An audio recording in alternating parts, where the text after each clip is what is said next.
Boa noite, pessoal, tudo bem? Deus nos abençoe, nos ilumine. Vamos dar início aí mais um estudo do Amigos do Caminho, né? Hoje a gente vai falar de alguns temas aí do Evangelho à luz da doutrina, né? Hoje o estudo vai ser um pouco mais livre.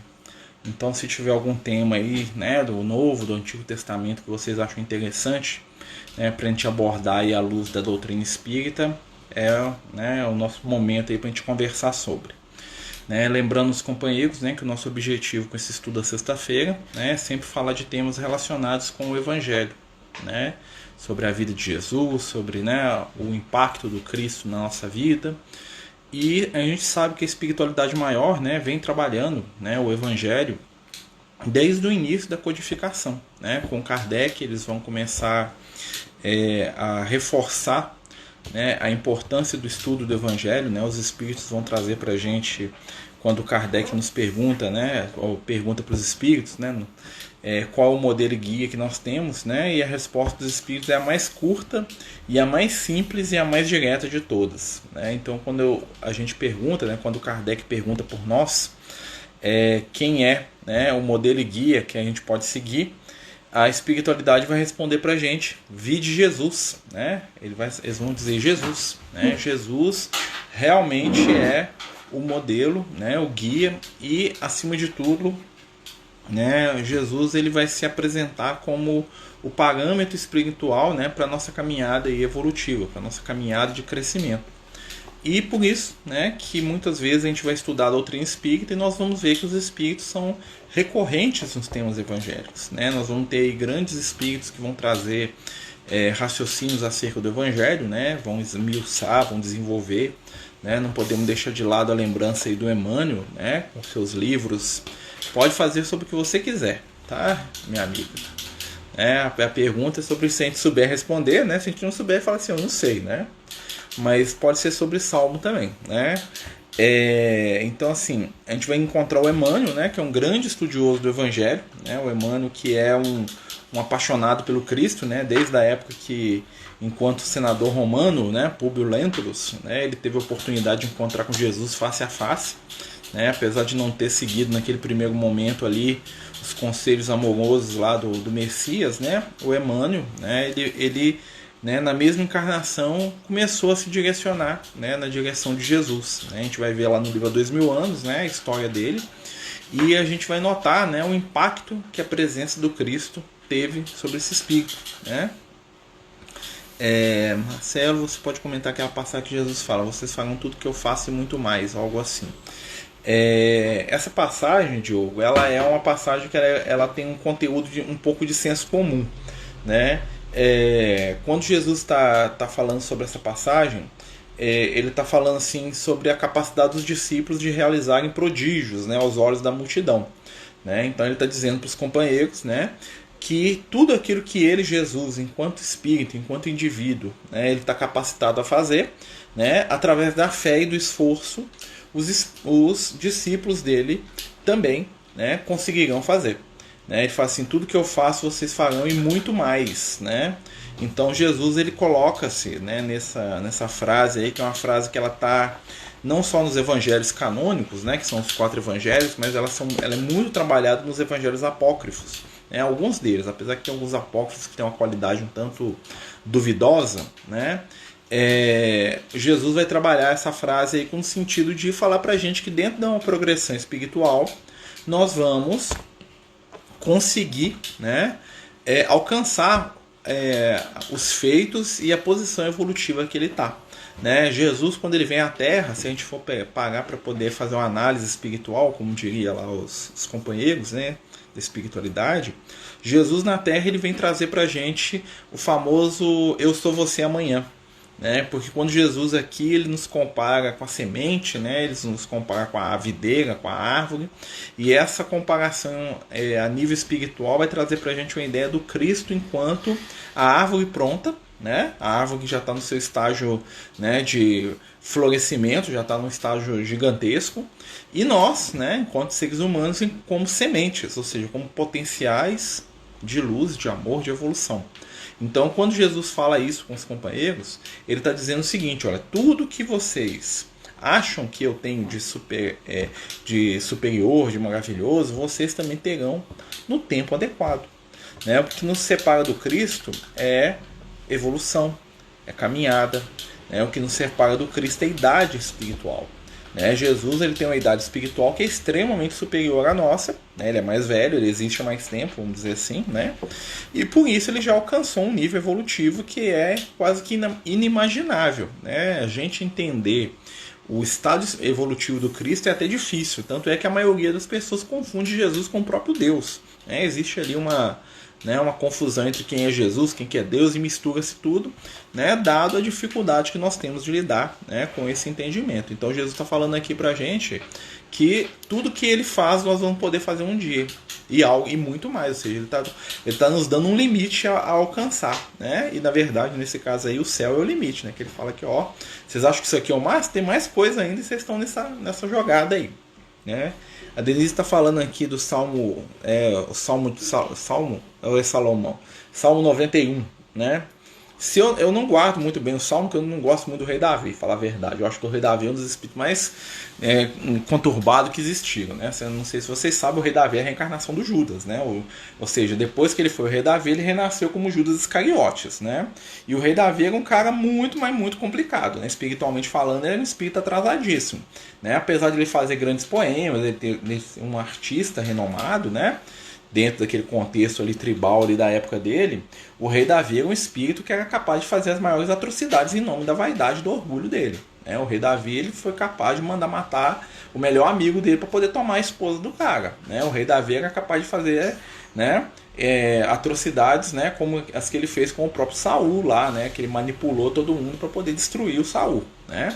Mas, né, isso não tira a característica da beleza dos textos que o Davi, né, ou que foram atribuídos ao Davi, né, porque muitos salmos são dele, muitos outros são atribuídos a ele. E nós vamos ver que o Davi é um espírito extremamente atormentado, né, atormentado pela consciência, atormentado pela culpa, pela vaidade, né, atormentado pela própria arrogância, e ao mesmo tempo era alguém que se arrependia e depois caía de novo nos mesmos erros. A gente pode categorizar o Davi desse jeito. E os salmos, né, muitos deles vão representar esses momentos de conflito íntimo do Davi, né, quando ele queria ser bom, mas ele acabava sendo uma criatura, né, abominável em algumas situações, né, e a própria composição dos salmos reflete, né, esse tormento íntimo que ele carregava dentro de si. Né? A gente vai lembrar que os amigos espirituais falam que o céu e o inferno, né, vivem dentro de nós através das nossas escolhas, e o Davi era um companheiro que carregava dentro de si um inferno. Né? No sentido que ele era comprometido num nível muito profundo, né, com as falhas de consciência que ele tinha, com as falhas de caráter que ele tinha. Ele foi admirado, ele foi incensado pela história porque ele foi vitorioso, ele matou, ele venceu, né, o guerreiro, né, e isso até contribuiu negativamente, de certa forma, né, para se criar uma imagem de que Deus favorece os guerreiros, os violentos.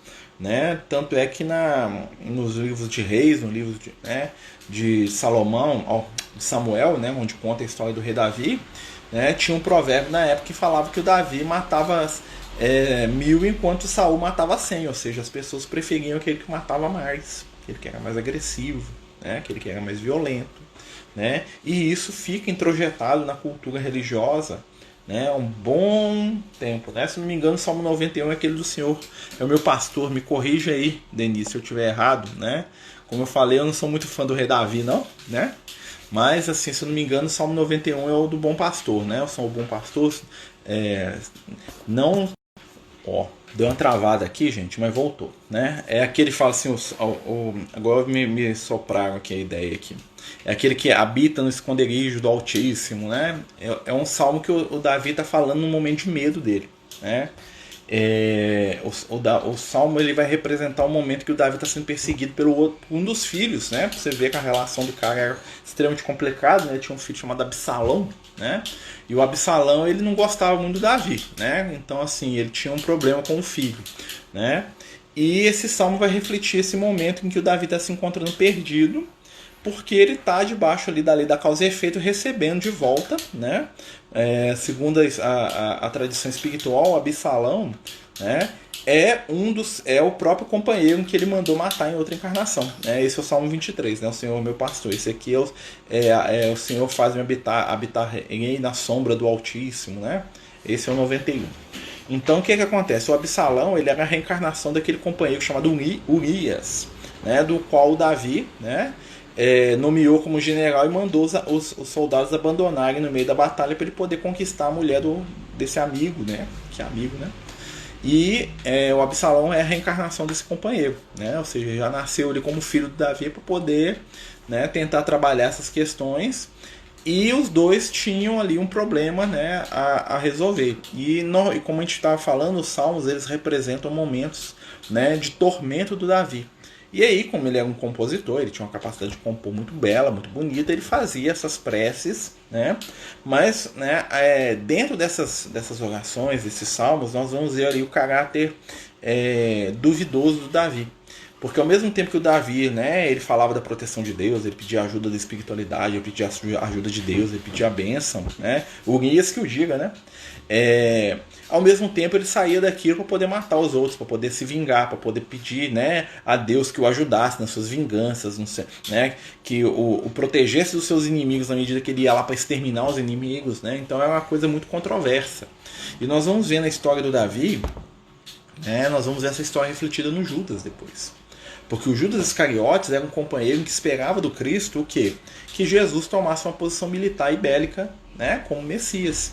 Né, nós vamos ver lá, né, que o Judas Iscariotes esperava que Jesus, né, virasse um líder político, né, que ele entrasse ali num movimento de guerra, num movimento de revolução para destruir os romanos, né, porque a esperança do Judas era essa. Né? O Judas ele não queria convivência com os romanos, ele não queria levar a lei de amor para ninguém. O Judas queria que Deus descesse do céu e soltasse relâmpago e fogo do inferno na cabeça de quem não era inimigo dele. E isso foi o que, né, motivou a presença dele ao lado de Jesus. E como Jesus entrou nessa onda, né, o Judas não conseguia entender aquele Messias que ainda era um Messias exclusivo. Então nós vamos ver que o Judas ele é uma revivência do rei Davi. Em vários aspectos, né? Porque o Judas é um companheiro que, assim como nós, né, muitos de nós hoje, ele vai estar equivocado sobre aquilo que a gente tem que esperar de Jesus, né? Ele vai estar equivocado sobre aquilo que a gente tem que acreditar, né? Então, assim, como poeta, eu acho ele fantástico, né? Mas como espírito, eu acho ele bem, né, complicado. A fama que se fez dele, né, infelizmente não faz jus, ou faz, né, porque muita gente cria em cima do rei Davi uma forma de guerreiro mesmo, né, de briga, de agressão, né, e para muita gente isso é um reflexo da espiritualidade, né, então a gente sabe que, né, como diz os amigos espirituais, a gente quer conhecer alguém, é só entender a forma como ele vê Deus, né, e o Deus do Davi é um Deus guerreiro, né, é um Deus que protegia um em detrimento do outro, é um Deus que entrava em conflito para poder, né, proteger os seus escolhidos. E isso está muito introjetado ainda na gente. Que é uma coisa que os espíritos, né, eles têm um trabalhão para poder desconstruir essa ideia. Né, porque, né, a ideia de um Deus exclusivo, né, vai contra aquilo que Jesus ensinava. Aí as pessoas sofrem por causa disso. Né, porque no fundo, a gente ainda tem essa dificuldade. Né? Mas os salmos são muito belos, eu acho até, né? Eu como eu falei, assim, eu não entro muito neles exatamente porque eu acho que o Davi é um cara meio conturbado, sabe? Né? Mas tem muita gente que gosta, muita gente que sintoniza, né? E é aquilo, examinar e tudo retende o bem, né? Da vida conturbada do Davi, os salmos foram a melhor parte, com certeza, né? Então é aquele famoso caso do faça o que eu falo, mas não faça o que eu faço, né? O Davi é um companheiro nesse sentido. Né? Mas ele já alcançou a iluminação dele há muito tempo, né? Já, né? Tá melhor de nós todos aqui juntos, pode ter certeza, né? Ele que, né, ainda tá nas esferas iluminadas aí, ó, trabalhando para Jesus aí, tá certo? Mas tem um outro texto também que o pessoal sugeriu, né? Coríntios 15 sobre o corpo animal e o corpo espiritual. Ah, sim, o Paulo está falando sobre a percepção dele do nosso corpo espiritual. Por quê? O Paulo ele tinha, né, em determinado momento, o Paulo ele tinha uma mediunidade muito ostensiva em alguns aspectos. Né? O Paulo ele tinha uma vidência muito boa, ele tinha uma clarividência, ele conseguia enxergar os espíritos, né? Ele conseguia conversar com os espíritos, né? Já vista que ele via muitos, né? Tem a famosa história do rapaz macedônio que aparece para ele e fala, vem para cá, né? tipo assim, uma entidade, né, um espírito desencarnado da Macedônia, que é uma região, né, da Grécia, que pede ao Paulo para ele visitar a terra deles levando o evangelho. Né? Tem a famosa história do encontro dele lá com o Estevão e a Abigail, né? Tinha as várias visões que ele tinha de Jesus, né? Várias vezes ele conversa com Jesus. E o que acontece? Dentro da visão rabínica, né? Dentro da visão dos estudiosos de Israel, né? Havia muita dúvida sobre o que era alma, o que é espírito, o que é a vida depois da morte. Né?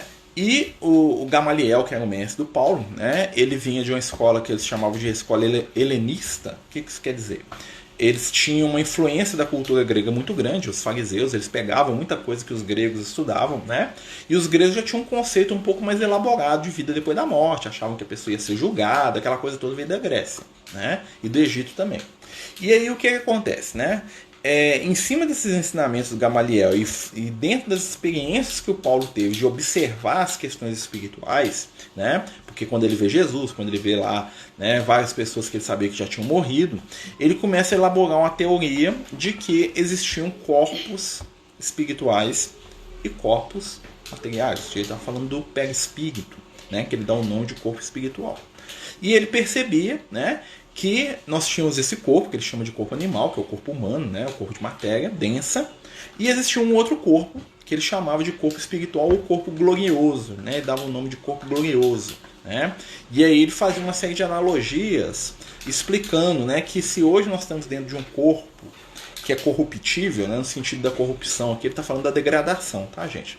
Corrupção dentro do raciocínio do Paulo é o corpo ser capaz de se deteriorar e se desmanchar, né? Que nós tínhamos também um outro corpo, esse espiritual, né? Ou um corpo glorioso, como ele usava o termo, né? Que era um corpo que era indestrutível, eterno e que era o corpo real do ser. Tá? E nisso aí nós vamos ver que o Paulo estava falando do quê? Das realidades do espírito depois da morte. Né?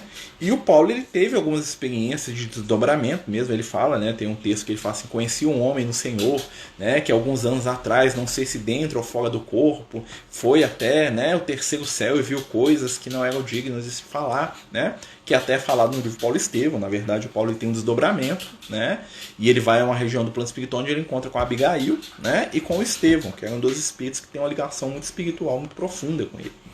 E aí ele vai falar dessa experiência de uma maneira metafórica, né, dentro do conteúdo de raciocínio da época. Então é sobre isso que ele está falando. Ele vai ensaiar aquilo um pouco, né, sobre a vida depois da morte, sobre o que tem, aquela coisa toda. Porque a gente tem que entender, primeiro, que esses conceitos não eram muito claros para eles na época. E segundo, que não era o foco, né, do trabalho do Paulo. Né? O foco do trabalho do Paulo era fazer o evangelho ser conhecido. Essas questões transcendentais, essas outras questões, ele teve que deixar isso para depois. Porque não era um momento, né? Ele não tinha tempo ali dentro do trabalho que ele tinha que fazer, né, de divulgar a Boa Nova. O objetivo do Paulo era divulgar o evangelho. Né? O evangelho em que sentido? Falar para as pessoas que o Messias existia, que existia vida depois da morte, né? Apresentar o Cristo para a humanidade. Esse é o objetivo da encarnação do Paulo ali. Né? Então algumas outras coisas ele arranha, vamos dizer assim, a superfície, mas isso vai ficar aí, né, para depois, para outras encarnações, vai ficar para, né, o Kardec, para os espíritos aí trazerem, né, né, vão trazer aí a sua visão sobre isso, tá certo? Então ele vai falar muito pouco sobre isso, mas o pessoal eles usam esse texto aí para poder entrar nessa questão espiritual do Paulo, né? Porque o Paulo se questionava muito sobre a questão da visão que ele teve de Jesus, né? E isso depois, na época do Santo Agostinho, né? Na época de alguns estudiosos da igreja, né? Gerou-se muita controvérsia para saber, né, o que o Paulo tinha visto, como é que o que corpo era aquele que Jesus apareceu para o Paulo, né? O livro é fantástico, Paulo Estevão é fantástico, né? E esse livro ele vai trazer muito conteúdo nesse sentido aí. Apesar de também o Emmanuel também, que é muito esperto, o Emmanuel ele arranha aquela visão ali do Paulo ali, porque ele sabe que a doutrina já trabalha aquilo, né? E a gente tem que entender, né, que a visão do Paulo de 2000 anos atrás, né, é de um homem de 2000 anos atrás, né? Apesar da sua inteligência, das suas capacidades, né, do seu conhecimento dentro daquela época, né, tinha muita coisa que ele não sabia, porque não tinha informação ainda sobre determinados temas. Então ele vem fazer um ensaio, né? Muitas das cartas de Paulo ele vai fazer proposições, ele vai falar do que ele entendia do Evangelho, que é uma coisa que a gente tem que tomar muita atenção, gente. Né? Os escritos dos apóstolos, das pessoas que vieram depois de Jesus, que estão na Bíblia, né, são o ponto de vista de homens e mulheres que viveram naquela época, muito mais homens, né, porque as mulheres não podiam nem escrever. Então o que vai acontecer? Elas não são a verdade do universo, elas são a percepção daqueles companheiros daquela realidade. Né? Então, quando Paulo expressa uma opinião, quando Pedro expressa uma opinião, eles estão falando dentro da capacidade de interpretação que eles tinham. Né? Quando a gente vai ler um evangelho, a gente vai ver lá, né, que às vezes o mesmo fato é contado de formas diferentes. Por quê? Porque são várias pessoas. Né? Muitas vezes passaram décadas depois deles escreverem, deles contarem aquilo para alguém. E aí um lembrava de um jeito, outro lembrava do outro. Né? Então muita coisa que está no evangelho está nesse contexto. Né? Por isso que Jesus falava que a letra mata. Ou seja, nós temos que tirar a essência da informação espiritual. Tem um texto do Paulo, né, que a gente estava até dentro lá do grupo do Amigos do Caminho, falando assim: aos homens é dado morrer uma vez e depois vem o juízo. Né? E aí o pessoal fala, aí, ó, não tem reencarnação, né? Porque é dado morrer uma vez e aí vem o juízo. Mas sim, vem o juízo mesmo. Por quê? Porque no momento que nós desencarnamos, né, nós fazemos uma revivência da nossa vida atual, né, onde nós vamos pesar os valores das nossas ações, se nós tivermos capacidade para tanto, tá, gente? Nem todo mundo passa por isso. Né? Espíritos muito ignorantes, muito simplórios não vão ter esse tipo de situação. Né? Mas a gente sabe que todo momento de desencarnação é um momento de julgamento, no sentido de que é um momento de reavaliar. Nesse sentido, né, depois de cada vivência, sim. Né? Nós vamos ter ali um momento ali da gente colocar na mesa, né, os valores de uma ou de outra encarnação e a gente vê o que é que nós temos ali de positivo e negativo. Né? Os próprios espíritos falam que isso acontece muitas vezes, né? Quando alguém desencarna, né, ele passa por uma espécie de ele rever, né, as experiências que ele teve durante a encarnação. Sim, só se morre uma vez, exatamente. Né? Porque o corpo é que morre. Então esse corpo aqui ele não vai morrer duas vezes, como ele não vai nascer duas vezes, né? Então esse corpo aqui, quando eu desencarnar, ele vai desmanchar e eu vou nascer com outro corpo totalmente diferente, né? Feito de outras, né, substâncias, né? Análoga, porém não igual, tá, gente? Mas isso é outras questões, né, que são questões muitas vezes filosóficas da época que as pessoas levam, né, para poder explicar as situações da nossa. Nós temos que também ter esse jogo de contexto aí também, tá, gente? Hoje nós estamos falando de evangelho, então nós estamos aproveitando aí para falar de temas que as pessoas acham interessantes, tá? Né? Já falamos um pouco do Salmo, né? Apesar que eu não entrei muito no texto do Salmo, né? 91, que a Denise pediu, né? Nós falamos um pouquinho do Davi, nós falamos um pouquinho aqui estamos falando do Paulo, né? E nós vamos lembrar sempre, gente, né? O mais importante do evangelho são as palavras do Cristo. Então, quando a gente for analisar, estudar e ver se Jesus falou isso, aí nós temos que prestar atenção, tá? Não que a gente não tenha que prestar atenção nas outras coisas, e sim que nós temos que ter um senso crítico sobre os que os outros falaram, né? E, né, conforme os próprios espíritos falam, o próprio Kardec, existem textos no Evangelho que nós vamos perceber que não são muito ajustados aos ensinamentos de Jesus. Né? Tem um texto muito famoso que até é até um consenso entre a maioria dos estudiosos, por exemplo, o capítulo final do Evangelho de Marcos, né, que é aquele capítulo que fala assim: aquele que crer e for batizado será salvo, aquele que não crer e não for batizado será condenado. Né? Isso diz todo o Evangelho inteiro. Então, né, existe aí quase que 90% de certeza de que esse capítulo onde fala isso foi injetado depois no texto. Ou seja, o Evangelho de Marcos não falava isso, alguém foi lá e fez um capítulo extra, colocou aquilo para poder firmar a ideia de igreja, né? Bom, uma ideia de que só quem acredita em determinada religião é que é salvo. Né? Então aquilo ali, você vai ver que ele difere do texto inteiro, até do raciocínio geral ali do texto. O cara lê e fala, mas Jesus está falando umas outras coisas aqui. Aí entra esse negócio de quem crê será salvo, quem não crê não será salvo. Um trem esquisito, né? Então a gente vai perceber que ali tem uma... interpolação, né? Tem um outro texto também muito famoso, o Atos dos Apóstolos, né? Isso aí nós sabemos que também não é verídico, que é o tal do texto lá do casal que morre no pé do Pedro lá porque não deu dinheiro para a igreja, né? Tem um tal chamado Ananias, até né? Não é o Ananias, tá? Que curou o Paulo, tá? Não é o Ananias do livro, não. Né? Tem um moço lá chamado Ananias, ele tinha uma esposa, Safira, né? E lá no Atos dos Apóstolos conta que o cara, né, foi doar um terreno que eles tinham lá para a igreja, né? Para a casa do caminho. E aí o cara escondeu uma parte, ele vendeu o terreno e deu só uma parte do dinheiro. Aí o Pedro ficou danado com aquilo e falou: você vai morrer, meu filho. Por causa disso, o cara morre e depois morre a mulher do cara também. E o pessoal fala: não, o Pedro mandou matar os outros. Aí você pensa: peraí, né? Esse texto é muito esquisito, né? Porque distorce de todo o temperamento do Pedro durante todo o livro, né? Um trem que aparece ali e do mesmo jeito some e já muda para outra história, né? Então esse caso aí, segundo as fontes espirituais, nunca aconteceu, nunca existiu esse Ananias nem essa Safira, que aliás nem era o nome hebraico em primeiro lugar, né? E não tem essa história do cara morrer porque não deu dinheiro para a igreja, não, tá, gente? Isso aí foi colocado depois também, né? Apesar do Lucas, tá? Porque o Lucas não escreveu isso não, tá? Mas isso aí foi colocado depois porque o pessoal queria fixar a ideia de que você tem que doar as coisas e tem que dar de verdade para a igreja, essas coisas todas, né? É um texto que vem depois da Idade Média que eles mudaram ali, né? Para poder amedrontar as pessoas, né? Que infelizmente isso era muito comum, né? Então os espíritos falam assim: quando você vê um texto que está muito esquisito, né, nas palavras de Jesus, que não dá certo, não coaduna com o que Jesus representa, pode saber que aquilo ali foi adulterado, né? Aquilo ali foi de certa força, né, de certa forma modificado negativamente, tá? Nós estamos falando de evangelho aí, gente. Qualquer coisa que vocês quiserem perguntar aí, quem souber, né? Quem não souber, a gente não entra muito não, tá? Mas se vocês quiserem, tiverem alguma dúvida sobre algum texto do evangelho, né? Nós estamos aí à vontade. Hoje é dia da gente conversar sobre o evangelho, tá bom? Né? Nós estamos aqui falando aqui sobre questões que estão lá nos evangelhos, na Bíblia, né?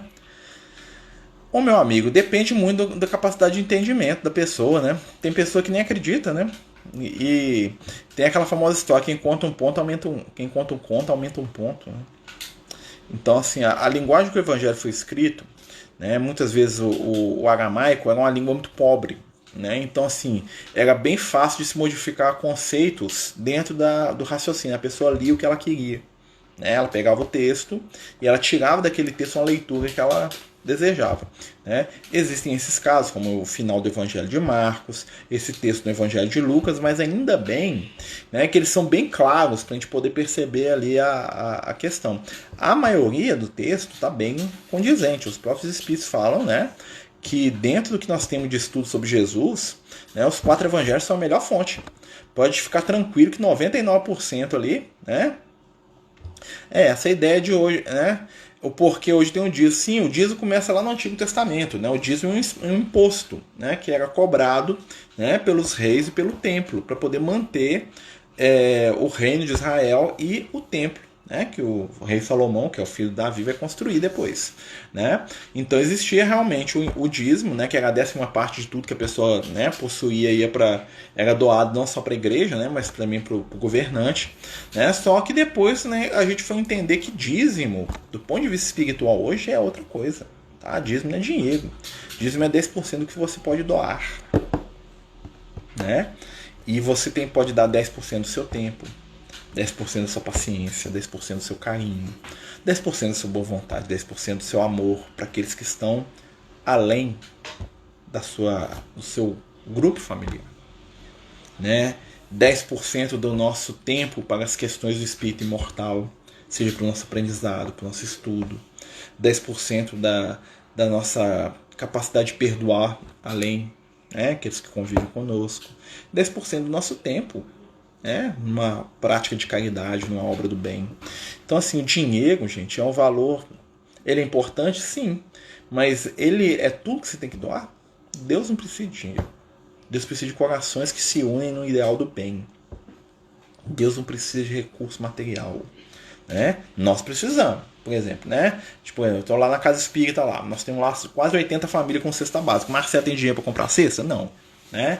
Mas o Marcelo pode pedir dinheiro e falar que Jesus mandou? Não pode, que mentira, né? Mas eu posso pedir o dinheiro e falar assim: ó, gente, nós temos um trabalho de caridade aqui, quem quer ajudar? diferente. Porque quem quer, né, é muito bem-vindo. Mas se eu falar assim, você é obrigado, eu tô falseando o evangelho, estou vendendo Jesus. Né? Então, né, se você tem um trabalho de caridade, você quer fazer, não tem nada te impede de pedir ajuda. Fala, gente, tô precisando aqui, quem pode, né? Quem pode ajudar? Outra coisa é eu manipular o meu irmão para ter ganho financeiro, para tomar dele aquilo que ele nem tem condição às vezes de doar. Né? A pretexto de defender Jesus, eu pegar aqueles 80 assistidos lá carentes que eu tenho lá na casa espírita e arrancar 10% de tudo que eles têm para mim.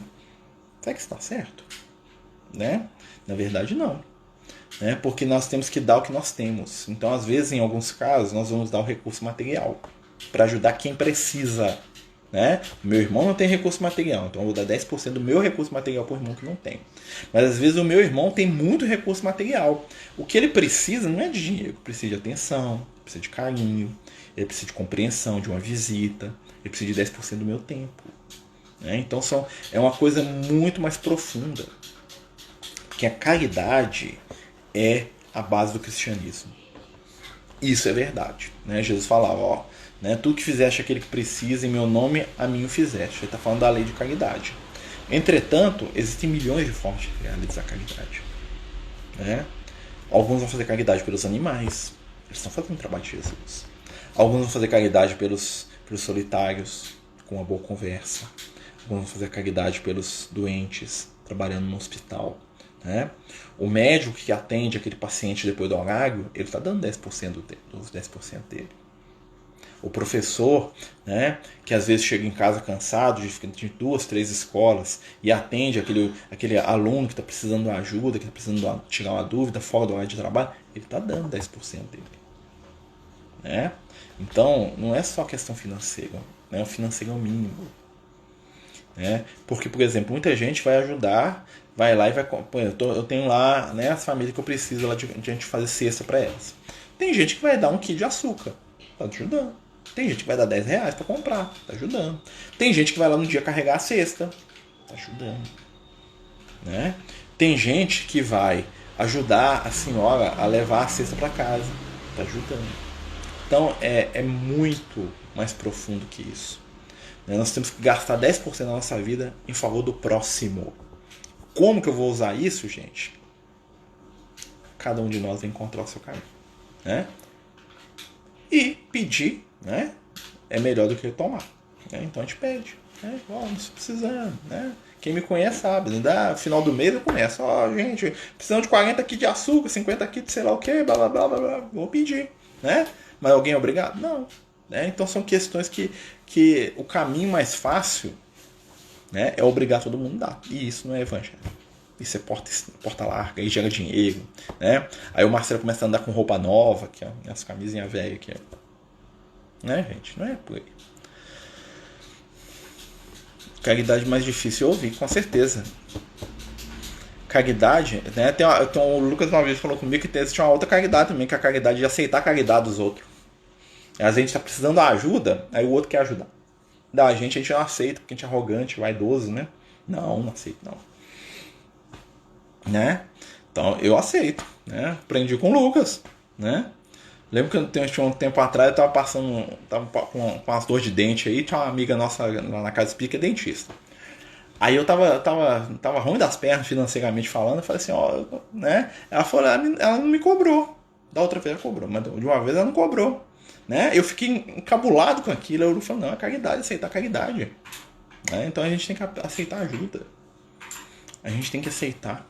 Né? Como muitas vezes a gente não tem condição, por exemplo, de comprar o mantimento da cesta, a gente vai pedir, aí vem um companheiro e compra lá. Né? Eu não vou falar não pra ele, não. Tem que aceitar e agradecer, muito obrigado aí. Né? Caridade é conexão. Né? Porque é bom dar, mas também é bom receber. Somente quem sabe receber sabe dar. Porque a gente tem um texto lá no Evangelho segundo o Espiritismo que eles falam que a gente tem que fazer a caridade sem humilhar quem recebe. E às vezes é muito humilhante, né, gente? Eu fico pensando em algumas famílias que a gente tem lá na casa espírita, né? Às vezes a pessoa é até de outra religião, a maioria, tá? 90% dos assistidos nossos lá da casa são evangélicos, né? E você imagina a pessoa ter que ir lá no lugar que ela acredita que é do diabo para pedir comida, né? Então ela já entra com medo dentro da casa espírita. Eu já vi isso muitas vezes. Pessoa que está precisando, passando fome, né? E aí você fica imaginando o que essa pessoa engoliu para poder entrar dentro da casa espírita e pedir ajuda. Né? Aí eu falo assim, ó, só vou dar para espírita. Só vou dar para quem tomar passe. Né? Pode não. A gente tem que dar para quem pedir. E não podemos exigir do nosso irmão. Né? Jesus, quando andou sobre as águas, estava levitando a projeção espiritual. Essa aí é profunda. Né? Ó, segundo a informação que a gente tem da espiritualidade, ele andou mesmo. Tá? Ali tem um conteúdo espiritual muito profundo. Né? Porque a água é a representação da matéria. Né? A água na Bíblia é representativo de matéria, a vida material. Então Jesus andando em cima da água quer dizer que Jesus domina sobre a matéria, ou seja, Jesus é um espírito que a água, ou seja, que nada material influencia ele, por isso que ele caminha sobre as águas. Né? O fenômeno físico de Jesus andar sobre as águas, né? o andar mesmo lá, igual o ninja, né? Igual o Naruto lá, igual, né?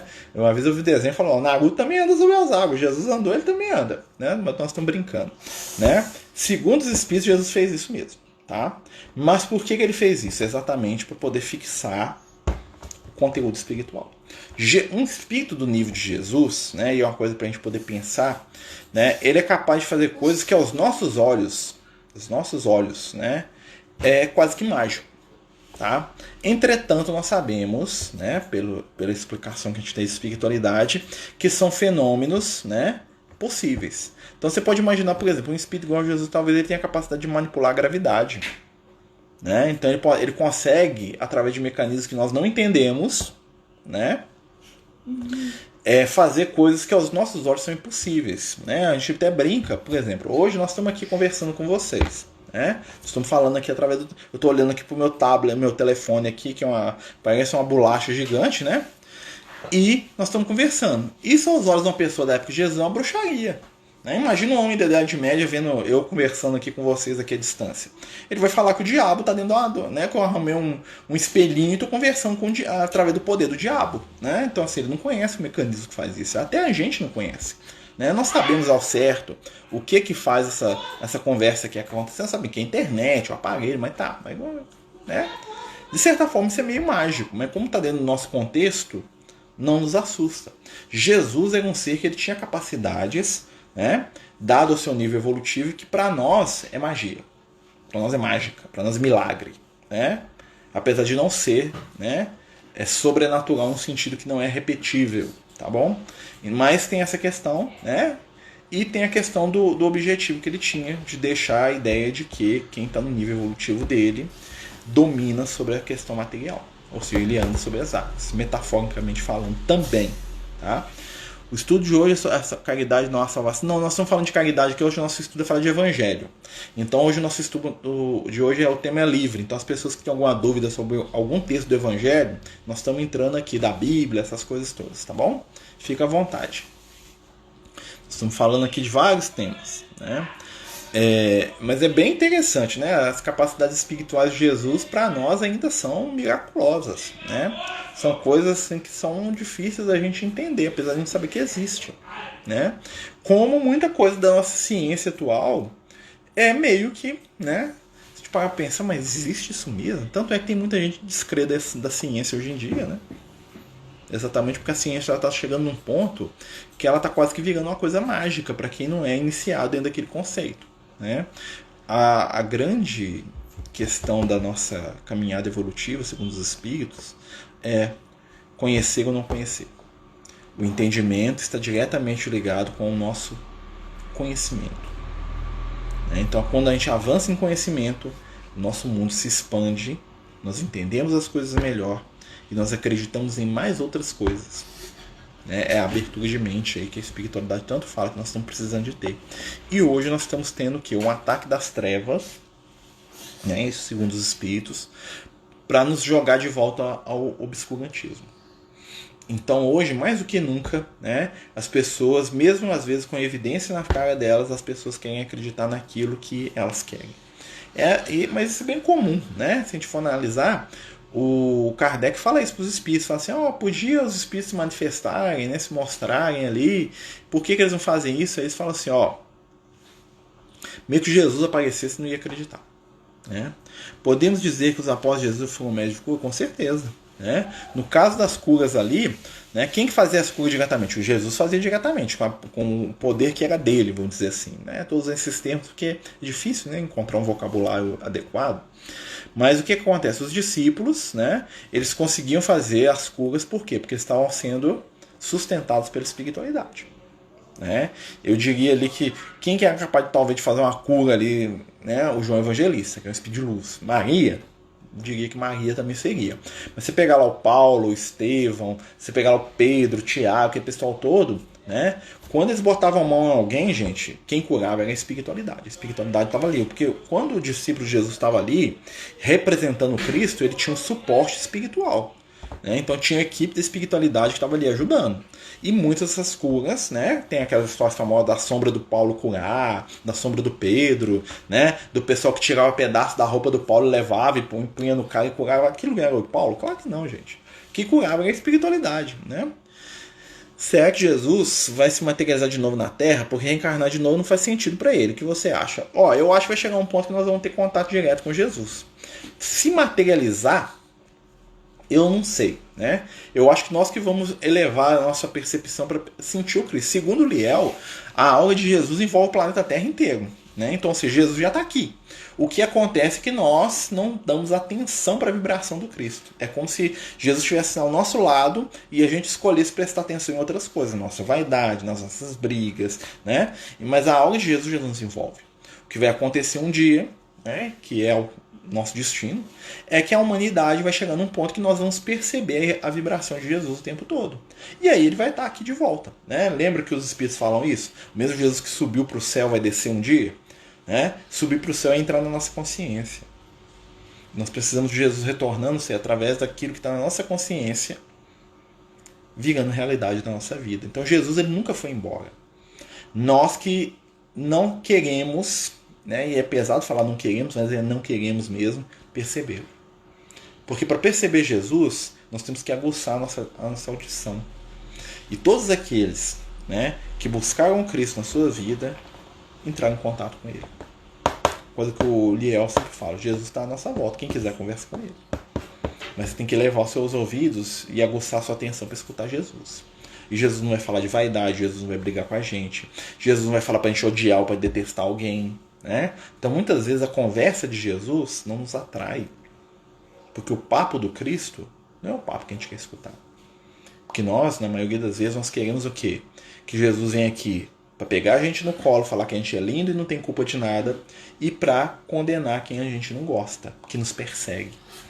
E essa conversa não existe no nível do Cristo. Porque o Cristo ama a humanidade inteira.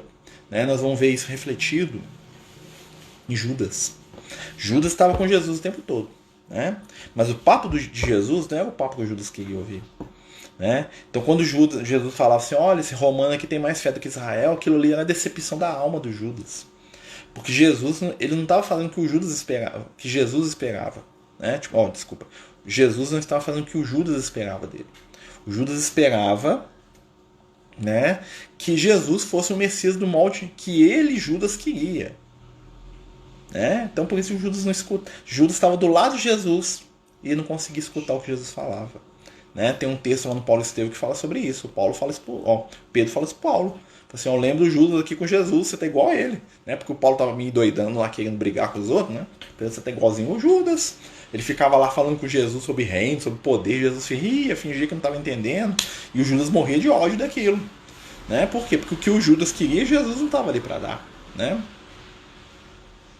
Com certeza, Jesus está aqui na Terra. Né? Jesus vai transformar a humanidade, exatamente. Né? O Tomé é outro injustiçado, viu, Beth? Nossa senhora, o Tomé é um coitado. O Lucas falou comigo uma vez, o Tomé é um injustiçado. O Tomé ele é o cara da curiosidade. Né? E curiosidade, para quem é religioso, é crime. O Tomé é o cara que queria saber tudo. Né? Então eles ridicularizaram o Tomé. Né? Tem um áudio da gente lá no grupo. Né? O pessoal ridiculariza o Tomé porque o Tomé representa o questionamento. E as pessoas não gostam de ser questionadas, principalmente religiosos. Né? Poderia falar um pouco sobre a história de Salomão segundo a visão do Evangelho. Né? Então, Salomão, né, que era um espírito bem superior ao rei Davi, né, o pai dele que era um cara complicado. Né? O Salomão ele era vamos dizer assim, um homem, né? Eles falam que da sabedoria do Salomão, né? Que é a grande, né? Que é a grande, vamos dizer assim, é a grande marca da história do Salomão, né? O Salomão ele ficou famoso, né, pelas decisões que ele tomava, né? Muitas histórias, muitas coisas, pela riqueza, pelo poder, pela glória. Isso também contribuiu para ele ficar famoso, né? Porque as pessoas fixam nisso, né? Infelizmente as pessoas olham muito pouco a sabedoria do Salomão e muito mais a glória financeira e econômica que dizem que ele teve, tá? Porque tem esse meio controverso, né? Porque a gente sabe que existe ali um superlativo na Bíblia ali muito grande, né? O Salomão ele foi um rei, né? Mas na verdade tanto ele quanto Davi eles foram chefes tribais, né, gente? Eles não foram reis do jeito que a gente imagina com exércitos e não, porque nem tem notícia desse reino, né? O reino do Salomão e do Davi não impactou em nada a história, não existem notícias históricas dos dois, né? Alguém ouviu falar em algum reino lá que tinha um tal de Salomão lá em Israel, mas é uma coisa muito pequena, restrita, né? Mas quando você escreve, você fala que o cara é o mais glorioso do mundo. Isso aí, né? A gente sabe que a propaganda é a alma do negócio, né? Mas assim, o que a gente sabe do Davi, do Salomão, que ele era diferente do pai, né? Ele era bem mais espiritualizado, ele era bem mais inteligente, né? Ele não era um espírito invejoso e agressivo como Davi, muito pelo contrário, né? Mas que o Salomão, né? A grande dificuldade do Salomão é o quê? Eram as questões sensoriais, né? O Salomão é extremamente sensualista, ou seja, o problema do Salomão chama sexo, né? Chama-se prazer. Né? Então Salomão, né, ele perde a sua característica de sabedoria porque ele se entrega, né, aos vícios. O Salomão é um espírito que ele vem com todo um potencial muito maior do que o Salomão. Né? Tanto é que o objetivo dele era construir o templo. Tá? E ele constrói o templo materialmente, mas na verdade, né, vamos lembrar de outro que veio reconstruir a igreja, que é o Francisco de Assis, né? Que ele começa a reconstruir a igreja de São Damião, né, o Francisco de Assis, mas depois ele atina que a reconstrução que ele tinha que fazer é uma reconstrução espiritual da revivência do Evangelho. E ele consegue. O Salomão ele vem com uma missão semelhante. A missão do Salomão, enquanto espírito, era estruturar a religião judaica num nível de espiritualidade superior. Ele entendeu que era fazer um templo de pedra. E ele faz um templo lá muito bom, até que, né, o templo vai ser destruído depois. E aí o rei Herodes, que vem depois, vai reconstruir o templo. Né? Mas o Salomão é um companheiro que ele já tem muito mais qualidade. Né? Porque a sabedoria, né, é maior do que a beleza. O Davi era um grande poeta, mas o Davi não era sábio. Né? O Salomão ele era profundo. E muitas vezes a profundidade não é entendida. Né? São coisas muito interessantes. Né? É verdade que o soldado que Romano que perfurou o coração de Jesus na cruz ficou cego com sangue de... Essa história é uma lenda católica, tá? Assim, o soldado romano realmente, o Longinus, né, que é o nome dele, né? Ele perfurou, mas não tem nenhuma notícia dele ficar cego, coisa do tipo, não. Né? Conta-se realmente que o Longinus se tornou cristão. Isso aí é uma história que é verídica, né?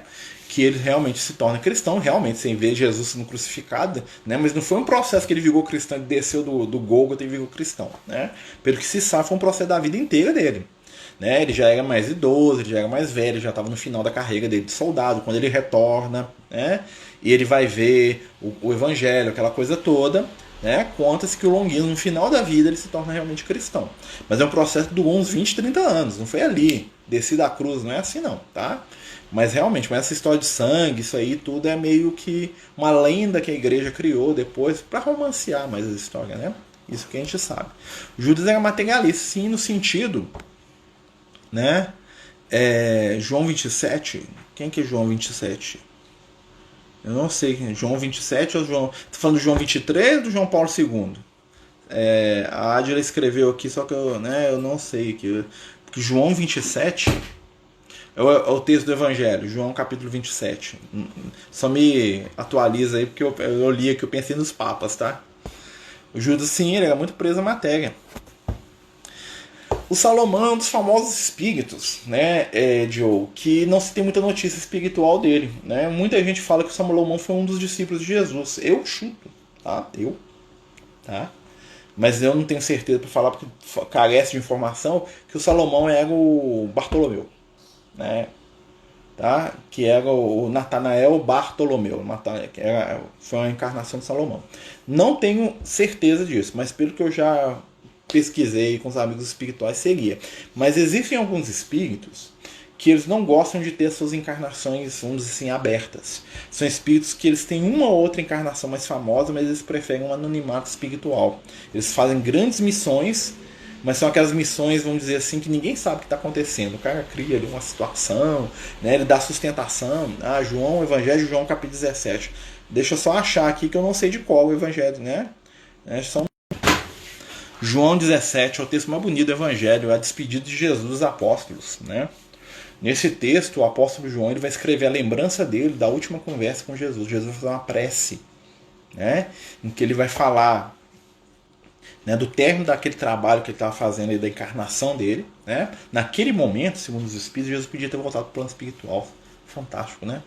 Então ele vai falar assim, ele vai fazer uma prece pedindo pelos discípulos, pelo mundo, né? Ele vai concluir ali a obra dele.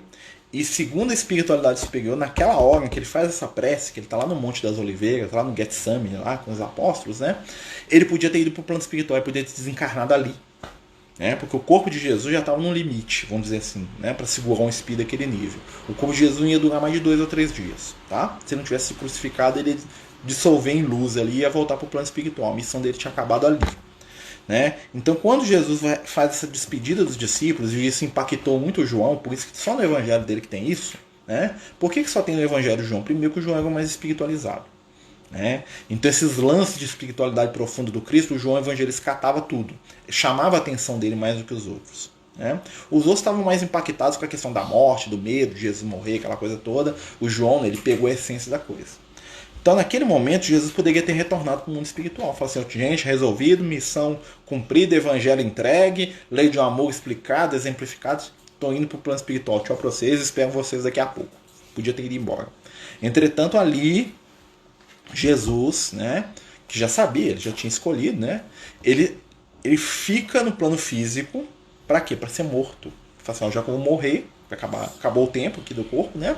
Vou entregar esse corpo para eles fazerem o que eles quiserem, para eles verem eu morrendo, para que eu possa fixar na humanidade a ideia da vida depois da morte. Ou seja, Jesus não precisava de ter morrido daquele jeito. Ele deixou, né? Ele fala assim, agora é a hora das trevas. Tipo assim, agora eu vou me entregar para eles fazer o que eles quiserem comigo. Por quê? Porque eu preciso que eles me matem, né? Para que eu possa mostrar para eles que existe vida depois da morte. Por isso que Jesus morre daquela maneira tão tenebrosa, né? Por quê? Porque Jesus precisava fixar na nossa mente a ideia da continuidade da vida. Se Jesus tivesse tido uma morte, vamos dizer assim, bem simplesinha, a pessoa ia duvidar, morreu nada, né? Mas quando Jesus tem uma morte pública daquele jeito, ninguém ia virar e falar, morreu não, esse Jesus aí só fingiu, ninguém vai falar isso. Porque a morte de Jesus foi pública. Não tinha como contestar a ideia da morte do Cristo. Por isso que ele morre daquele jeito, para poder fixar na gente a ideia da vida depois da morte. E mesmo com isso tudo, a gente ainda tem dúvida, né? Então, assim, é uma coisa muito interessante, tá? Então é isso, amigos. Nós estamos falando aqui de evangelho. Não, passou até da hora aqui, gente. Desculpa, né? O nosso horário aqui passou um pouquinho, né? Mais alguma questão sobre o evangelho que vocês queiram trazer? Nós estamos aqui, né? Falando assim sobre o capítulo. Esse texto de João 17, nós temos que fazer um estudo só sobre ele, né? Semana que vem nós vamos fazer um estudo sobre esse texto. Por que o Jesus, quando volta materializado, não deu uma volta sem cidade? Porque deve ter dado, viu? Porque muita gente viu ele. Se pensar bem, olha só. Segundo os relatos que a gente tem, Jesus foi visto pelos apóstolos, pela Maria de Magdala, pelos discípulos de Emaús, que eram outros discípulos, né? Por vários dos seus discípulos, por Maria, mãe dele, e numa ocasião ele foi visto por mais de 800 gregos que estavam lá em Jerusalém, né? Ou seja, Jesus foi visto em massa. O Paulo de Tarso viu Jesus, um monte de gente viu Jesus, inclusive anos depois, né? Então Jesus não dá para ficar em dúvida. Entretanto, é aquela coisa dos espíritos. Quem não quer, meu filho, não vai acreditar, né? Tanto é que quando o Paulo viu Jesus, os fariseus, né, que conheciam o Paulo, falavam que era o Tiago disfarçado de Jesus. Tá? O Tiago vestiu de Jesus e foi lá encontrar com o Paulo, porque o Tiago era primo de Jesus. Então eles eram muito parecidos fisicamente, né? Conta que o Tiago, né, o apóstolo Tiago, não o Tiago irmão do João, tá? O Tiago que eles chamam de menor. Ele era fisicamente muito parecido com Jesus. E aí o que o pessoal falava? Que o Tiago fingia que era Jesus para os outros. Então, quando a pessoa não quer acreditar, né? E outra coisa, Jesus está interessado em convencer quem não quer ser convencido, não, né? Porque Jesus não estava ali para convencer. Jesus estava ali para falar àqueles que queriam escutar. Porque a espiritualidade superior, ela não constrange, ela não obriga. Né? Jesus ele fez ali uma manifestação espiritual para todo mundo que quis ouvir, todo mundo que sintonizou com Jesus naqueles dias, encontrou com Jesus. Desde os discípulos analfabetos de Emaús, né, que eram 2 analfabetos que seguiam lá o Cristo, os 12 apóstolos, os apóstolos encarnados, as mulheres, muita gente viu Jesus. Né, os 800 gregos que viam todos juntos, né, tem até um texto muito bonito do psicografado Chico sobre essa conversa com os 800 gregos. Né, Jesus foi visto em massa. Jesus ficou 40 dias com os discípulos, né, em Cafarnaum, né, em Tiberíades. Ou seja, muita gente viu Jesus. Só que aquela coisa, né? Tá, morreu mesmo, morreu nada, né? Quem é esse cara? Isso assim é uma coisa muito controversa. E o que acontece? Por mais que Jesus fizesse, aí o que ia acontecer? Se fosse uma coisa, vamos imaginar assim, Jesus aparece para todo mundo, beleza. Eles iam começar a pôr em dúvida a morte. Falar assim, não, quem morreu foi Jesus, não foi outro cara. Quem não quer acreditar, não adianta, né? Você está fazendo estudo do livro Renúncia? Nossa, é um livro ótimo de se estudar. Né? Eu gosto muito. Ele é a continuação de um livro maravilhoso chamado Ave Cristo. Que é a continuação de outro livro maravilhoso chamado 50 anos depois. O espírito do livro Renúncia, Alcione, né, é a encarnação da Célia. Né? Quem já leu lá os 50 anos depois vai ver a Célia. A Célia é a Alcione. Tá? Né? Que espírito maravilhoso ali, que espírito de luz ali, né? E que o Emmanuel vai encontrar com ela várias vezes ali, né? A Alcione é um espírito amigo.